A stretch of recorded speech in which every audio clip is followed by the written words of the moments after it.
Hello friends, పాలకూర పప్పు మంచి రుచిగా రావాలంటే ఎలా చేయాలో చేసి చూపిస్తున్నాను.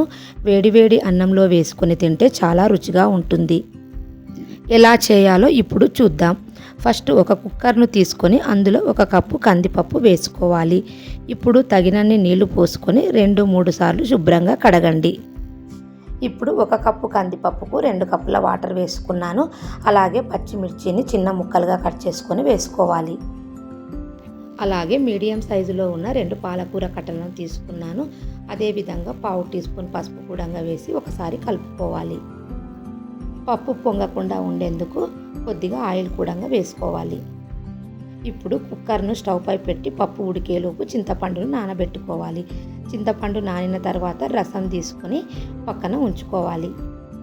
కుక్కర్ ఒక 4-5 విజిల్స్ వస్తే సరిపోతుంది. ప్రెషర్ అంతా పోయిన తర్వాత మూత తీసి చూస్తే పప్పు బాగా ఉడికి ఉంటుంది. పప్పు గుత్తితో కొంచెం పచ్చిమిర్చిని కూడా బాగా నలుపుకోవాలి. పప్పు మొత్తం రుబ్బుకున్న తర్వాత ముందుగా రసం తీసి పెట్టుకున్న చింతపండును వేసుకోవాలి.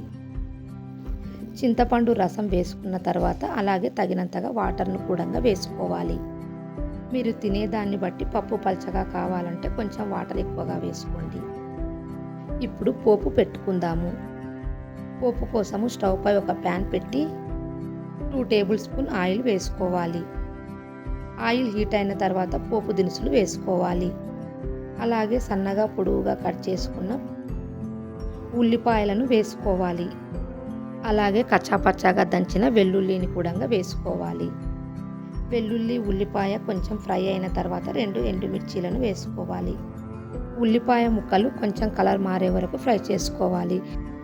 అలాగే 2 రెమ్మల కరివేపాకును వేసుకొని ఇవి మొత్తం కూడా మంచిగా ఫ్రై అయ్యే వరకు ఫ్రై చేసుకోవాలి. ఇప్పుడు పప్పు వేసుకోవాలి.